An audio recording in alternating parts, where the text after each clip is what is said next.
Hi, everybody. Welcome, Hello. friends. Stephanie from Daytona Beach and Hi. Texas Dave. So glad to see you guys again. Thank you Thank for you. having us. This is I'm fun. so glad. I'm wonderful to glad that you're here. So we were talking about either your funniest real estate story, your scariest, or your most embarrassing. Do you want to go first, Okay, Texas? my funniest, or not so much funny, is that I had a call from yeah, a past client who said her boyfriend was in town and wanted to buy a house, and that I needed to go over to his mother's house the next day at 3 o'clock to look at these 5 houses that I'd already kind of told her about. And went to pick him up, and it ended up being a gentleman named Dimebag Darrell with Pantera, and Um, he didn't answer the door. And said this big guy named, I learned it was Big Val, answered the door, and he told me in a couple expletives that I better take good care of him or else. uh-oh. And I didn't know who he was, so I take him out and show him the houses. And I can tell tell me how he's been on tour. And I'm like, what do you do? He goes, well, I'm a guitar player. I was like, oh, cool. Yeah. And Wow.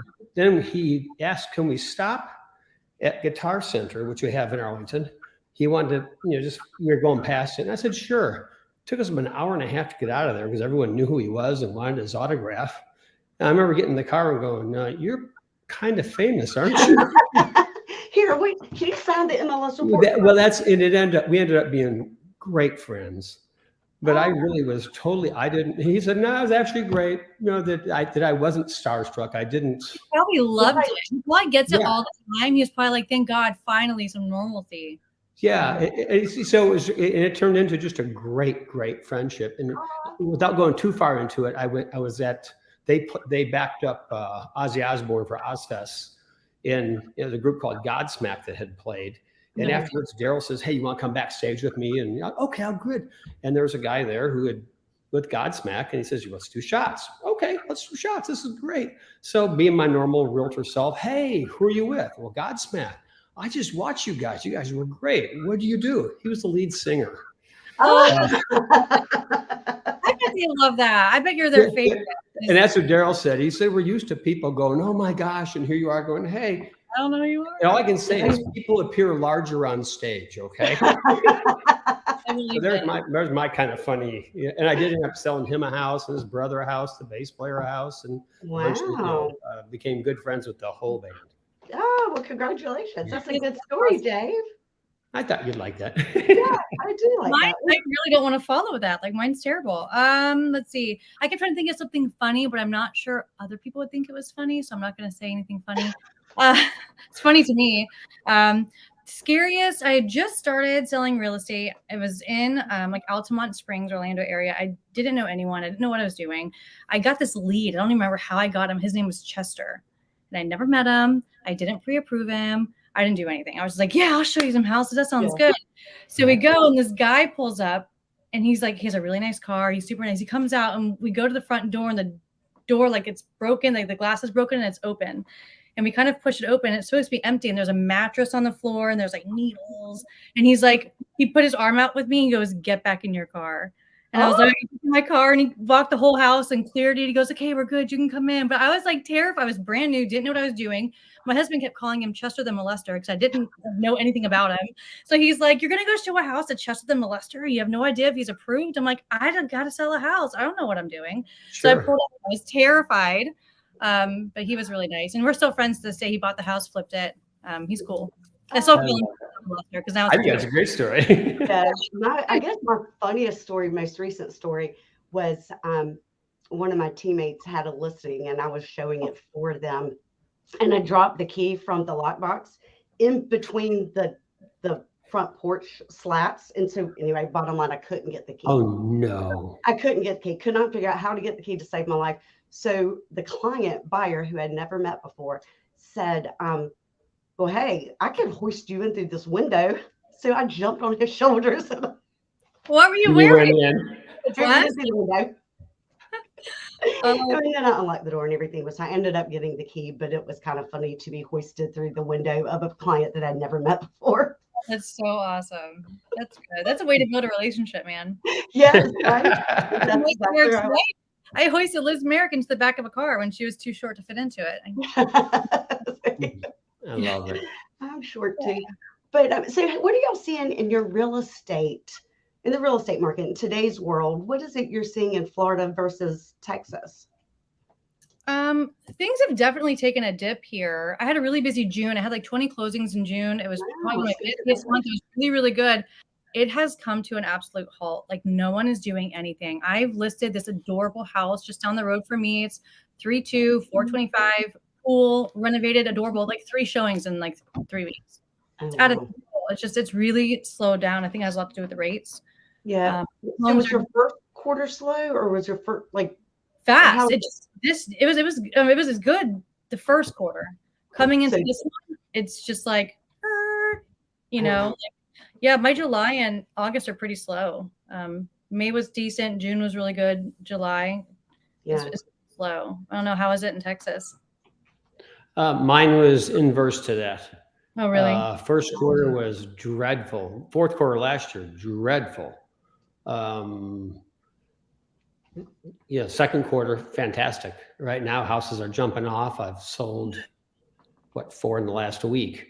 That's great. Right. So it's completely just flipped. I mean, fourth quarter last year, I limped over being diamond as a team. I thought I had it made, and it was like, oh my gosh, we didn't make it. I made it for like $5. Yeah, but I mean, we did better, but still, it was like, oh, and then first quarter, we had a bigger June than I had the whole first quarter. Yeah. In June was fantastic, but we are still, because of that, my numbers are down this year, but right now we're in a wonderful market right now. Oh, that's great. Actually, I'm seeing very similar to you, Dave. First quarter for us was so stagnant. Like I was in complete like freak out mode. Our numbers were just so off. Second quarter, super busy. Did slow down a little bit right now, but that's typical for this time of year with it being 4th of July and everything. Right. But I got 4 listings and all 4 of them under contract just in a week, which that's awesome. Yeah, I feel like that's how I was in May and in June. And for Florida, a lot of people come down in the fall and they stay. They're here. So I've never really slowed down that time of the year. We're always busy with the snowbirds. Yeah. Okay. And I know it's hot and it's summer, and I've got to remind myself, we've just been spoiled for the past few years, so it's hard to get your mindset back. And this is how the market is now. I've had to like re-educate people on how things. Because it's like, I've been in the real estate 17 years, and it's the first time in 17 years that the market has shifted on a dime and shifted again and shifted again. Right. I cannot imagine being a new agent in today's. Oh, for sure. I mean, I don't know how they would actually navigate through it correctly, but I can tell you, my team is, the people on my team, I'm carrying the team right now. All of them are kind of going, wow. I mean, they're adjusting now, but at first they all just kind of like deer in the headlights.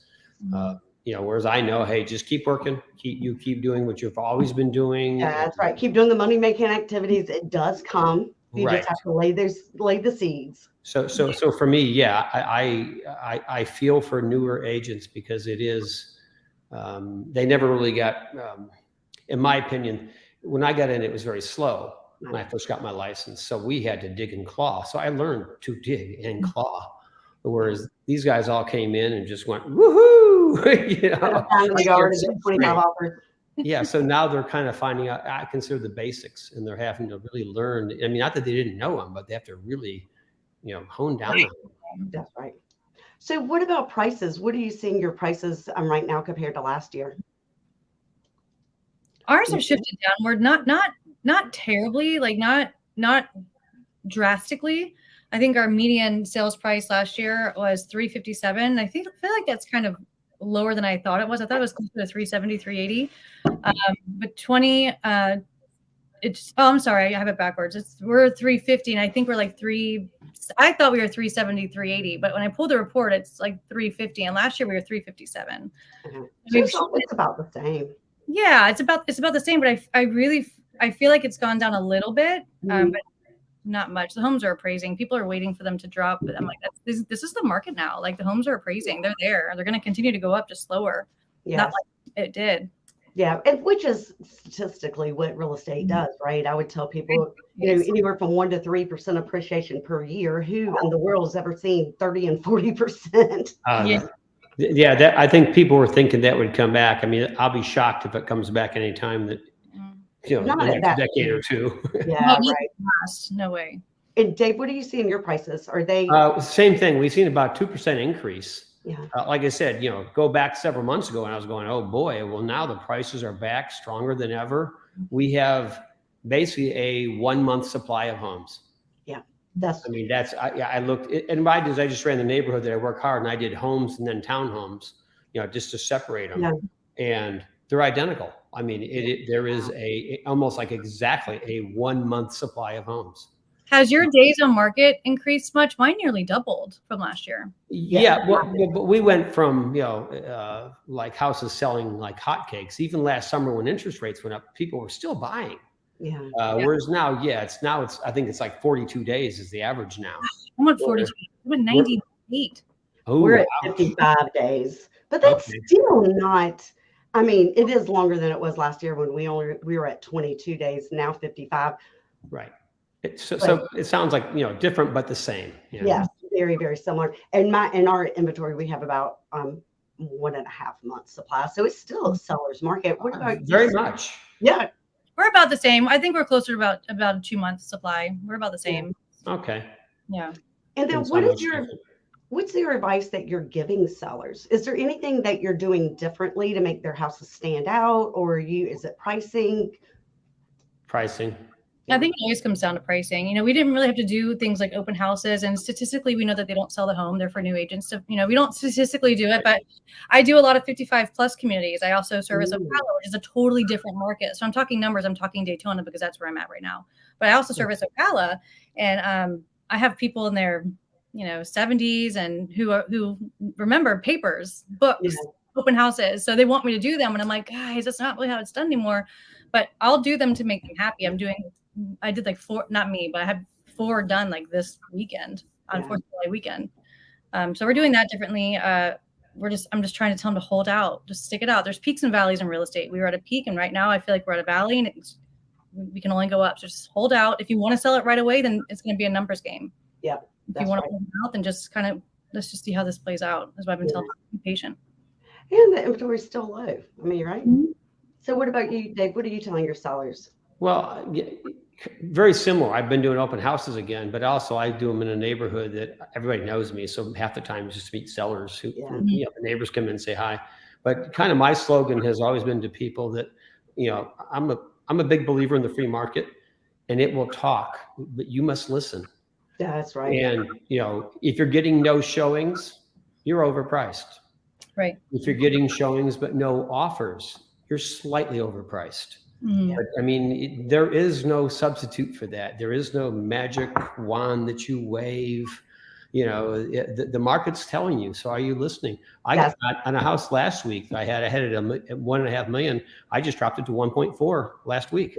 I just told the guy, I said, listen, the market's not happening. Another house, it was working, but it wasn't. Mm-hmm. And also, right before I got on here today, I'm getting a price reduction on another one.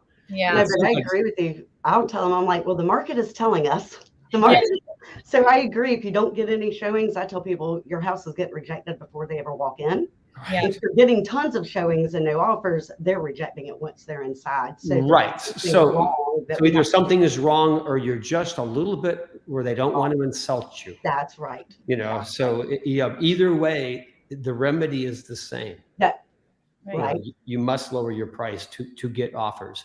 You don't have to come down, because once somebody loves your house, it's easier to kind of be firm. That's right. I've been that guy who we found a house my wife loved, and I wanted to play games, and she was like, "You get me that house." So I always tell people, listen, a good uncomfortable night for most people will get them coming around. Yeah, that's right.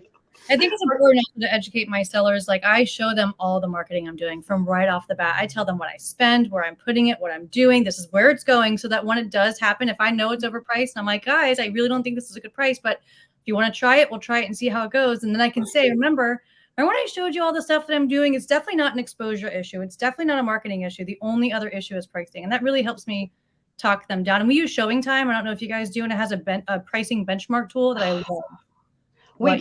I love Showing Time, but we went to Broker Bay, and we still have Showing Time, but it no longer shows us the damn. Ours is the same, and I like Showing Time better for the stats. Yeah. I could show them how many showings were in that price range, regardless of whose it was. I loved that. I'd be like, the average is 12, and you're below average, or you're above average, or Broker Bay doesn't have that. Well, it's so aesthetically pleasing and easy to read. I love it. I'm just like, hey guys, came in once a week. Here it is. Just so you know, we're still in the same spot. We really need a price reduction if you guys want to get some movement on your house. Like this is what the market's. Agreed, totally. But that was like last year at Luxury. My one takeaway was doing the price banding, to say in this zip code, these are your potential buyers, these are your real buyers, and do it by like 100,000 or 200,000, depending on the area. But Showing Time, we click Showing Time, and I cannot figure out for the life of me how to do it with the new system. Oh, same. Yeah. I play with it going, there's got to be a way. And so far, I haven't cracked the code. So yeah, system as you're talking about. Broker Bay is the one that our area switched over and started using, and they suck. Oh, I'll be so mad if they switch us. I was going to be more diplomatic, but yes. Do you have the same company? Yeah, we had Showing Time. Now we got Broker Bay. I can't even get anybody from Broker Bay on the damn phone. Oh no. I don't know why it changed, but our whole system changed over, and there we are. Yeah. Did they vote on that, or they just did it? I didn't get a vote. It just got sent to me. Well, there probably was a vote by proxy, as far as whoever runs the board represents us. Yeah. I feel like there should be a vote for all the agents. I would agree. I have paying. I figured somebody was getting paid off for it, but that's just. That's kind of how I looked at it too. It's somehow not me, but somebody was making money. Yeah. Could be wrong. Yes. So what are you telling your buyers to do right now with the interest rates? The interest rates are what, like 6.7, I think, last time I checked? Yeah, right, hovering near 7. Yeah. I'm not having I've never had a problem with buyers on this. I'm just like, guys, no matter what, even at 7% interest, it's better than renting. 100%. And I try and tell them too, being married to a lender helps, because I can have him in my corner to help discuss things. But I'm like, you got to pick your poison. You're going to have a higher rate in a lower priced home, because sometimes the rates in the insurance here in Florida will price a person out of a house. Yeah. Sure. So get the home while it's priced fairly, or when the rates drop, the house is going to skyrocket and you're going to pay more for the house. So pick your poison. I'm like, just pay. Do it now, refinance in a year, refinance in 6 months. Yeah, I'd rather have equity. I mean, the bottom line is I want equity. Yep. So do you want to pay more on the rate side where you can refinance, or do you want to have less equity in the home? Yeah, I'd rather have the equity. I also just tell them, listen, no one knows what's going to happen. But for quality of life, you are always better off to buy a home. Just always. You can refinance it. Yeah, that's right. I mean, it's the best lifetime investment, right? For generational wealth. Yes. It's always everything I do is generational wealth. I'm like, for my kids. Well, and it's usually the first step on the ladder for most people. Yeah. Buying a house and getting some equity is usually the first thing that they do that actually gets them into creating wealth instead of just spending money. Yeah, my oldest daughter, which is not the one that y'all met this past time, because that was my youngest, but my oldest one bought a house 2 years ago, and she already has I think she has $225,000 in equity. That's huge. That's life-changing. Right. It is life-changing. I agree. That's life-changing. She's all 23 years old. Hey, Jason. Love it. Yes, and happy 4th to everybody. Yes. Do y'all have any good 4th plans? I'm excited to not put my phone. I'm excited to put my phone down. And I'm going to go to a friend's house. We're going to take the kids and go in the pool and cook some steaks. It's going to be nice. Oh, nice. What about you, Dave? It's simple. We just had family in from California and Florida. They all went home this morning. So tomorrow, my wife and I are probably just going to lay out by the pool and try to get our brains back. Yeah.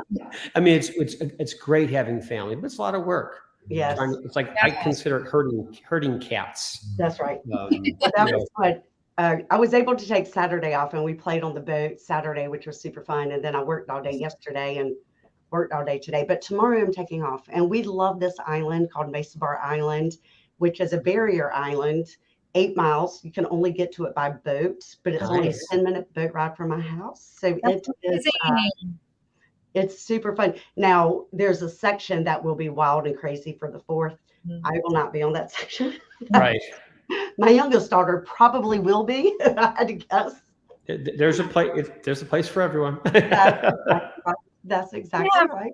We have an island here I called love it. Island, and it's like a big sandbar, and it's disappearing island. You park your boats up, you play. That is a party place. I can't bring my kids there. It gets nutty, but Part of the, but this is big. I mean, there's a section of it, like I said, that the younger kids go to, and then there's definitely a section for, my age people. We're not going to say older, but not the younger kids. A little slower crowd, not quite. Yes, jet that's set. right. Right. So real quickly, your buyers you're not having trouble with because interest rates, even though they're climbing, we realize that real estate is the best investment for the future and the most stable in the longevity of it. But you do, I mean, I'm having, and I don't, it's interesting, people that have bought and sold a home within the last 20 years are not questioning interest rates. It's my first time home buyers, my little ones that don't have a lot of money, that it is hurting them. But I mean, at the same token, you're right. It's like, do you want to fight that interest rate and just wait? But we know when the interest rates drop, we're going to have a multi-offer situation again. It's going to drive the prices back up. So, I mean, if they're paying like 22% on a credit card, yeah, I'm okay with that. that's exactly. Or paying rent, and our rent here is astronomical. That's Right. a way. So then what advice are you giving your new agents, Dave? What are you telling your team to get them going? Or Stephanie, what are you telling your team? Go ahead, Stephanie. I've really not had an issue getting my team going. I am the luckiest girl in the world. I have a team of just really, really go get. I hire bartenders. Yeah. They're thirsty. They talk. They'll talk to anyone. They're little chameleons. That's the Hospitality. best. I don't have to tell them anything. They want it. They go and they want it. Now with the buyer side, I just educate them the same way that I just told you guys. I was like, just talk to them about the difference with the rates and then the price per foot for the house, and just educate them. And they can usually talk some sense into them. So I've not really had to talk to them to get them going. They've all been busy and really thirsty. So That's good. That's good. No problem. Dave, are you doing anything different with your team?